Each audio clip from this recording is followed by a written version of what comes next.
आप लोगों को पता है मंगलसूत्र क्यों पहनाते हैं? क्यों पहनती हो मंगलसूत्र, पता है?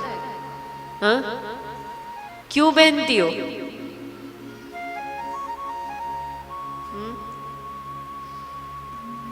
मंगलसूत्र बड़ा बहुत महत्वपूर्ण है, सौभाग्य सूत्र कहते हैं इसे। मंगलसूत्र काले मणि से बना होता है, सोना लगा होता है, और नीचे क्या होता है, पेंडेंट जैसा 2 राउंड जैसे बने होते हैं, डिजाइन है ना।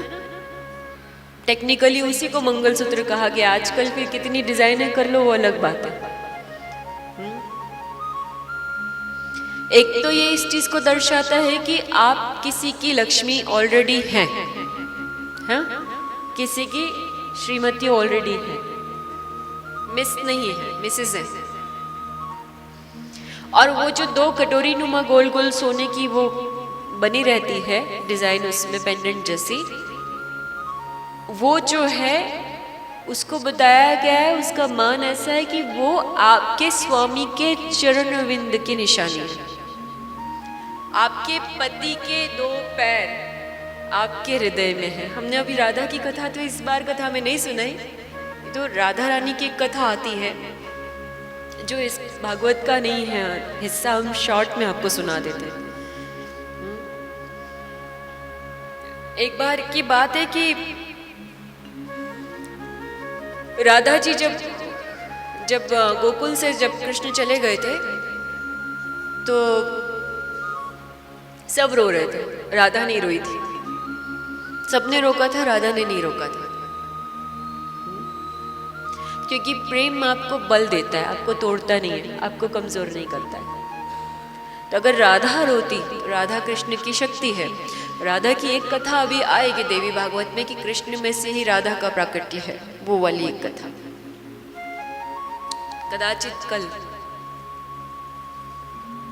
तो राधा जो है उन्होंने उनको हमेशा सिर्फ याद किया, स्नेह किया, प्रेम किया। और देखा जाए तो सभी गोपी भी हैं। हम लोग क्या कर रहे हैं यहाँ कथा में, भगवान की जो चित्रण है, जो बीत चुका है उसको याद कर रहे हैं। गोपियां भी ऐसा ही करती थी, जो बीत चुका है उसको याद करती थी, उसको आपस में स्वांग रचती थी। यही भक्ति का एक स्वरूप है। और कृष्ण की क्या हालत थी?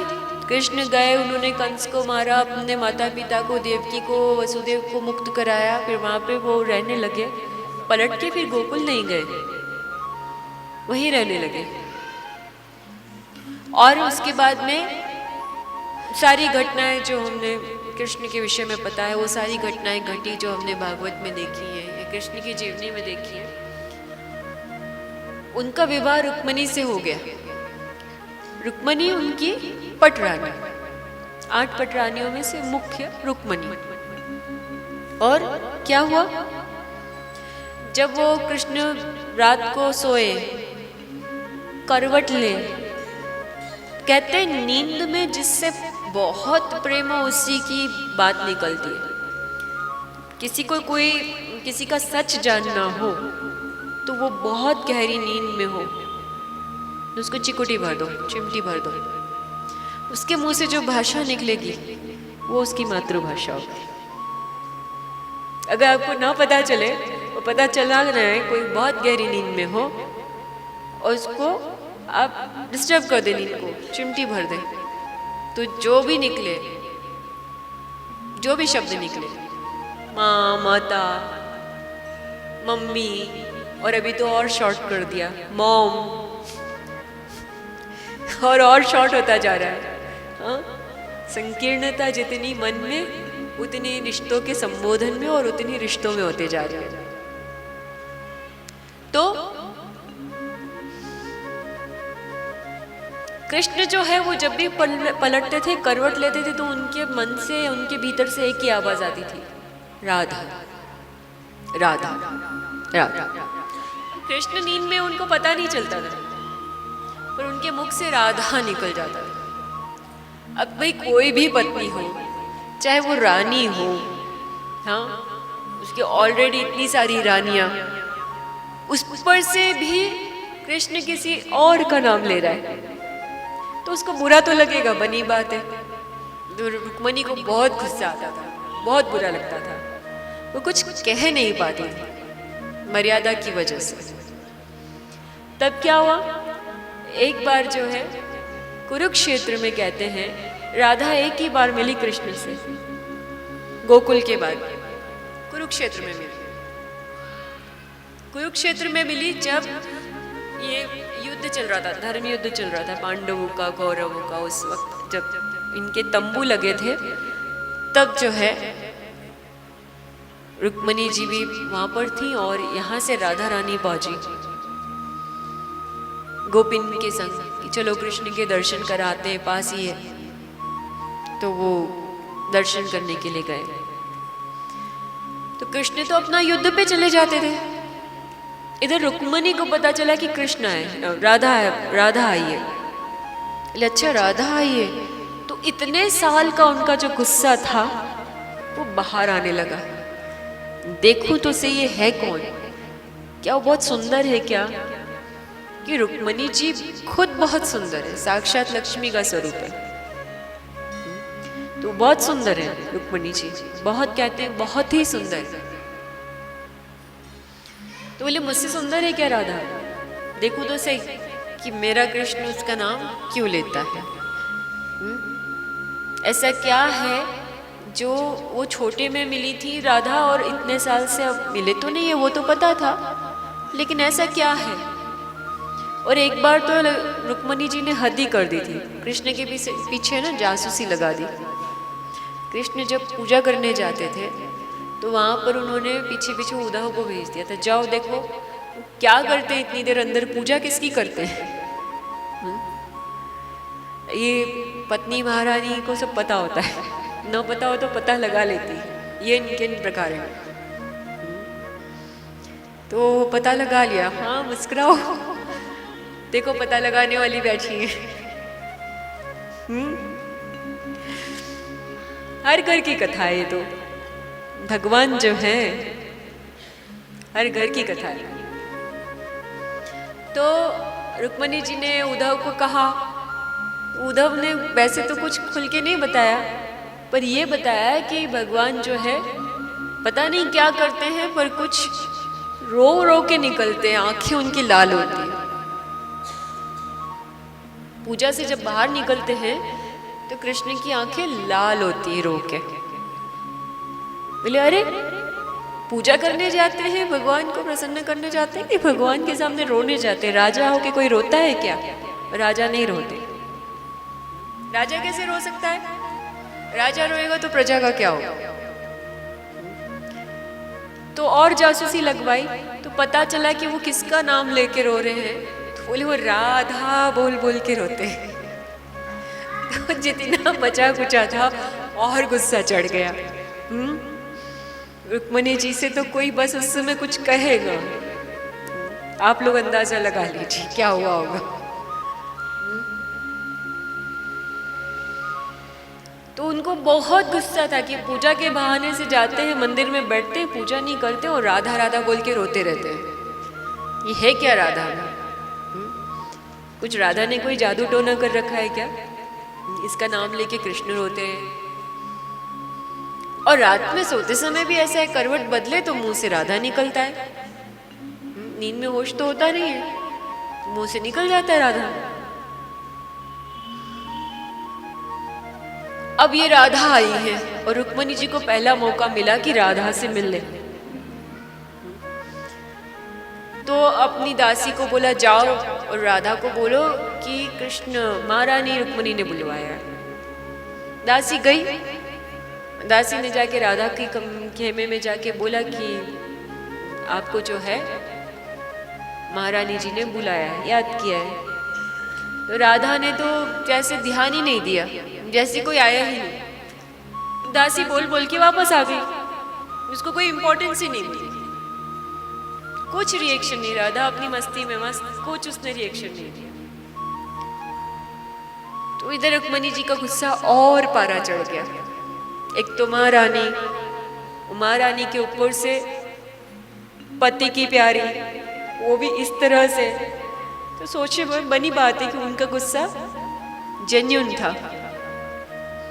अब इसके बाद में फिर दूसरी दासी को भेजा, जाओ आप जाओ, बोलो कि कृष्ण की पत्नी रुक्मणी ने बुलाया है। तो दासी गई राधा के सामने, कहने लगी प्रणाम राधा रानी, आपको कृष्ण की पत्नी रुक्मणी जी ने बुलाया है। बोले ऐसे ही संबोधन बताना, कृष्ण की पत्नी ने बुलाया है।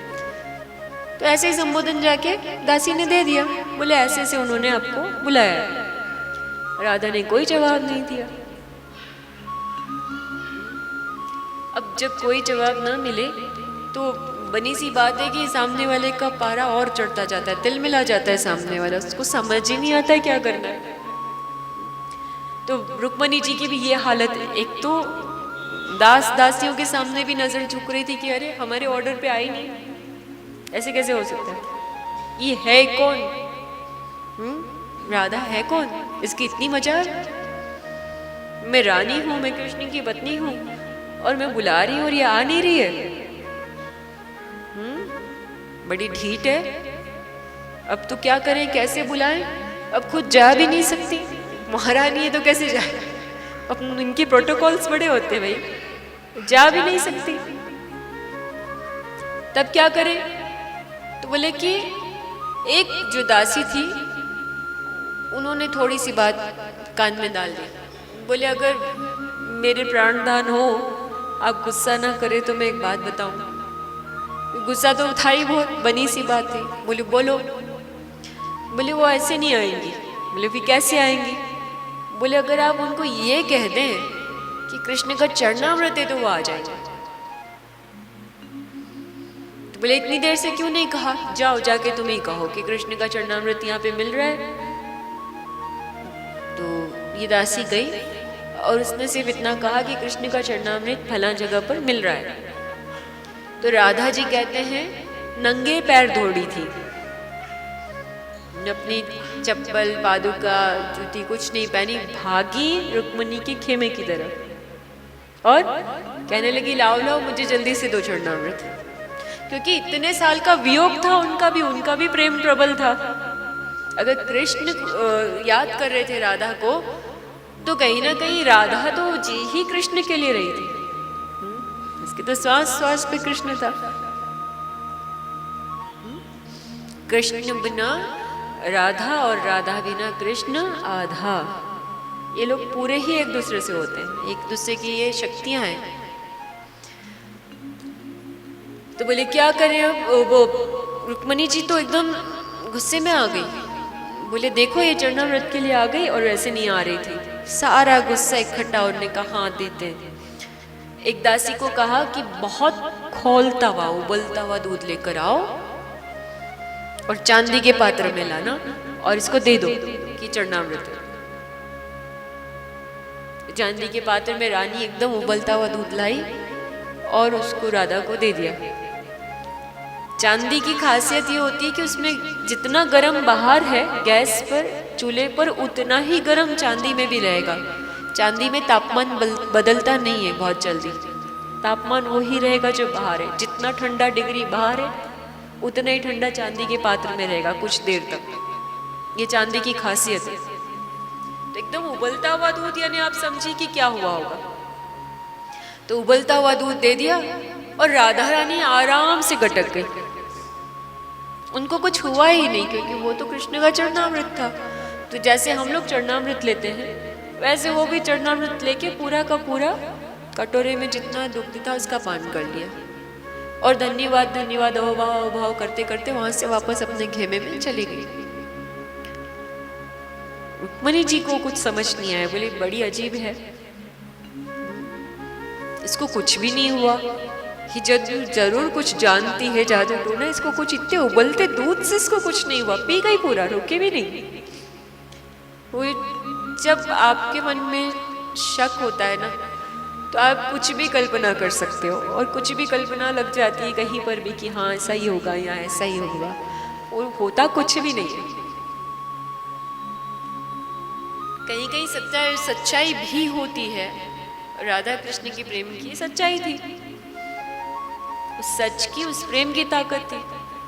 अब ये हुआ कि रात को भगवान आए, भगवान आके अपना आराम करने लगे रोज की तरह। तो रुक्मणी जी ने उनको ये नहीं बताया कि मैंने राधा को बुलाया था। थोड़ी उनको भी शर्म आ रही थी कि कैसे बोलूं कि मैंने बुला के राधा के साथ ऐसा व्यवहार किया। तो छुपाने लगी, सब कुछ बता दिया दिन का जो भी था, जैसे रोज एक बातचीत होती है, ये बात नहीं बताई। अब क्या हुआ, सब कुछ होने के बाद जब शयन करने की बारी आई, यानी सोने की बारी आई, तो रुक्मणी जी कृष्ण के पैर के पास गई, क्योंकि नियम है कि पत्नियों को अपने पतिदेव की चरण सेवा रोज करनी चाहिए। ये नियम है। कितने करते हो, हाथ उठाओ। 2 3 4 6 8, अरे वाह 9, बस चलो फिर भी शुक्र है, इतने तो हो, इतने तो हो। धन्य है भोपाल की भूमि। ये नियम है।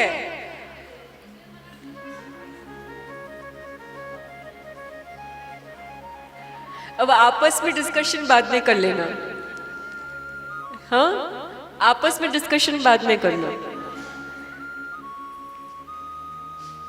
रोज करना चाहिए, अपने पति की चरण सेवा करनी चाहिए। वो 5 दिन छोड़ के, 5 दिन में पति के पास भी नहीं जाना चाहिए, तब दोष लगता है बहुत, उनको भी आपको भी। 5 दिन छोड़ के बाकी हमेशा सतत अपने नारायण की, यानी कि आपके जो भी स्वामी हो उनकी सेवा करनी चाहिए। आजकल तो दबवा लेते हैं, मैंने सुना। हाँ? पैर दुख रहा है तो पैर दबवा लेते हैं। जितने हंस रहे हैं ना यहाँ, सब करवा चुके हैं, इसका मतलब ऐसा है ना। भाई इमरजेंसी में कोई दुख सुख हो तो अलग बात है, वरना ऐसे करवाना नहीं चाहिए। जो सही तरीका है उससे ही जीना चाहिए। तो यहाँ पर जो है रुक्मणी जी पैर दबाने लगी, तो कृष्ण ने कहा रहने दो, आज पैर मत दबाओ। बोले क्यों? बोले नहीं, आज मन नहीं है, पैर मत दबाओ। तो रुक्मणी जी बहुत धर्मपरायण है। हाँ, हमारी कैसा होना चाहिए, रुक्मणी से भी सीखो, वो साक्षात लक्ष्मी है। बोलती है कि अच्छा आप पैर नहीं दबाने दोगे तो मुझे पाप का भागी बनाओगे। पैर नहीं दबाऊंगी तो मुझे पाप लग जाएगा, तो मुझे नरक मिलेगा, मेरे को नरक नहीं जाना। अर्थात पति आपको आपका कर्तव्य पूरा न करने दे तो आप अपनी जिद से अपना कर्तव्य पूरा करें, लेकिन सेवा का, हाँ, डायमंड के नेकलेस की डिमांड का नहीं। नेकलेस की डिमांड की पूरी हो जाती है, लेकिन अपना धर्म पूरा करने के लिए कोई जोर जबरदस्ती आप लोग नहीं करेंगे कि पैर दबाना ही है, सेवा करनी है, भोजन बनाना ही है, ये नहीं करोगे। ये बोल दोगे कि आज चलो बाहर भोजन कराते हैं, हाँ, वो बहुत जल्दी बोल देते हो। ऐसा नहीं करना।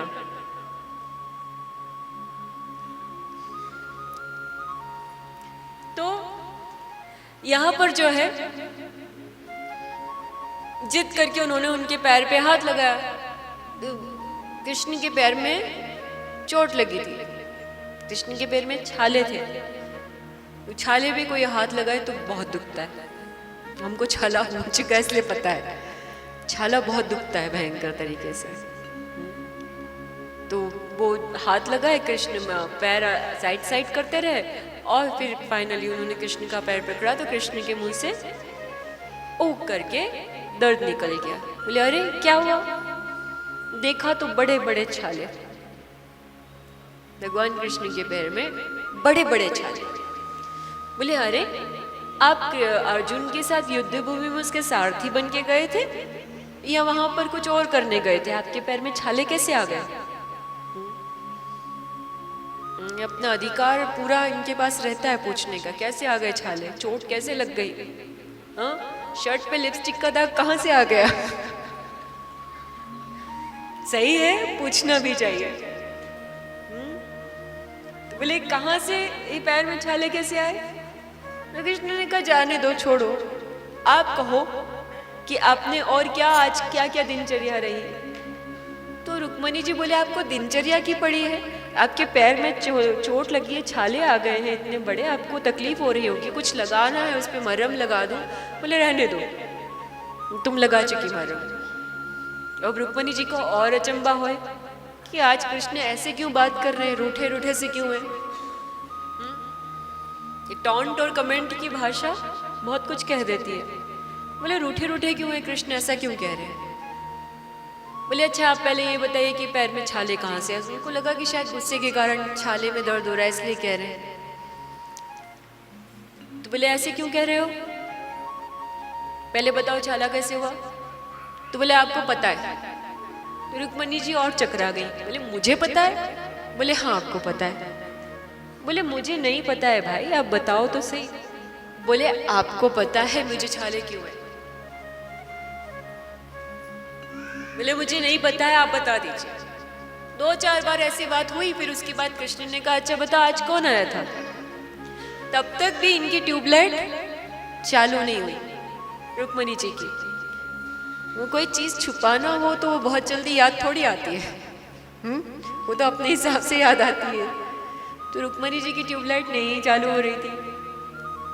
बोले मुझे नहीं बताया बताया बताया। बोले कोई भी तो नहीं आया था। और कौन आया था? जो रोज होता है वही था। बोले अच्छा वही था? बोले हाँ। बोले आप बताओ आपको छाले कहाँ से आए? बोले बस आप ही के कारण आए। बोले एक तो पैर नहीं दबाने दिए, ऊपर से अब ये छाले का दोष भी मेरे ऊपर लगा रहे हो। हाँ, एक तो पता नहीं कहाँ से पैर में छाले कर आए, ऊपर से इल्जाम मुझ पे लगा रहे हैं। तो फिर बोले कि अच्छा एक बार और याद कर लो आज क्या किया था। तब रुक्मणी जी को याद आया, ओहो आज तो राधा को बुलाया था और राधा को बुला के गरम गरम दूध पिलाया था। तब फिर उन्होंने कृष्ण को बता दिया, आपके स्वामी से आपको कोई बात वैसे भी ज्यादा देर तक नहीं छुपानी चाहिए, और जो भैया लोग हैं उनको भी अपनी जो उनकी पत्नी श्री उनसे ज्यादा देर तक कोई बात छुपानी नहीं चाहिए। इससे गृहस्थी में दरार आ सकती है, कंफ्यूजन पैदा हो जाते हैं, बता देना चाहिए।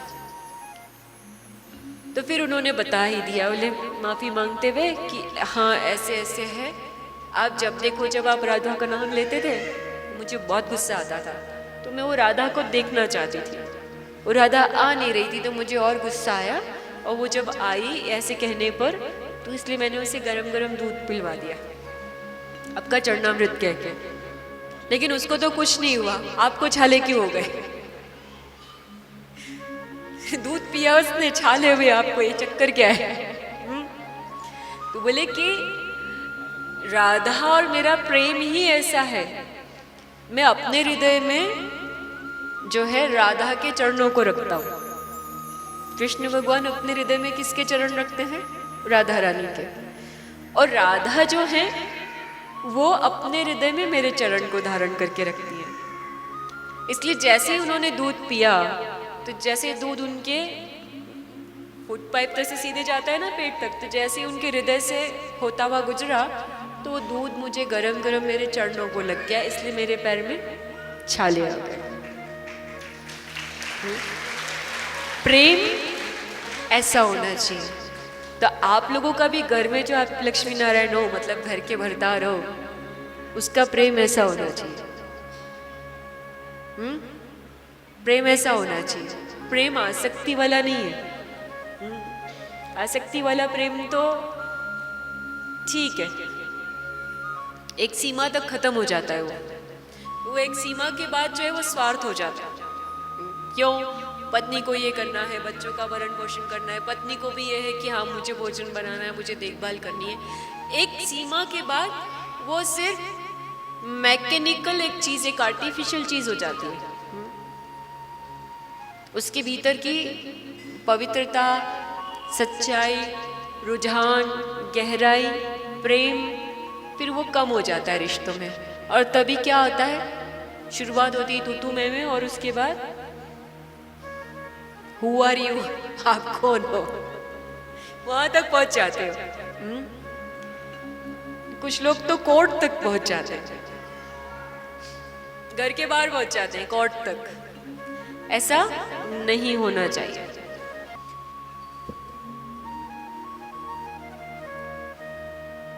प्रेम ऐसा होना चाहिए पति और पत्नी के बीच में, और उसी प्रेम का प्रतीक होता है ये मंगलसूत्र की 2 कटोरियां जो होती है आप लोग पहनते हैं। और मंगलसूत्र इतने छोटे छोटे नहीं होते कि यहाँ कंठी बना के पहनो। मंगलसूत्र आइडियली आपके हृदय चक्र तक आते हैं। छाती के मध्य में हृदय चक्र होता है, ऐसे यहाँ पे विशुद्धि, ऐसे यहाँ पे हृदय चक्र। तो हृदय चक्र पर वो आके पूर्ण इसीलिए होता है कि आपके हृदय में आपके स्वामी के चरण बिंद बने रहे और आपका प्रेम ऐसा प्रगाढ़ आपस में बने रहे। और आप ही को क्यों पहनना होता है? क्यों? क्योंकि आप दूसरी जगह से यहाँ आए हो, वो तो वहां के वही है,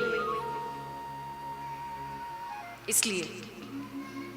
तो मंगलसूत्र क्यों पहनती हो वो समझो, तो फैशन वाले मंगलसूत्र खत्म हो जाएंगे ना, सही वाले मंगलसूत्र अपनी जगह ले लेंगे। हर जो आप ये पहनते हैं आवरण, जेवर जो पहनते हैं, सौभाग्य सूत्र पहनते हैं, इस सब का मतलब है। और रामायण की कथा में बहुत गहरे से आता है, इसमें अभी हम इतना ही लेंगे।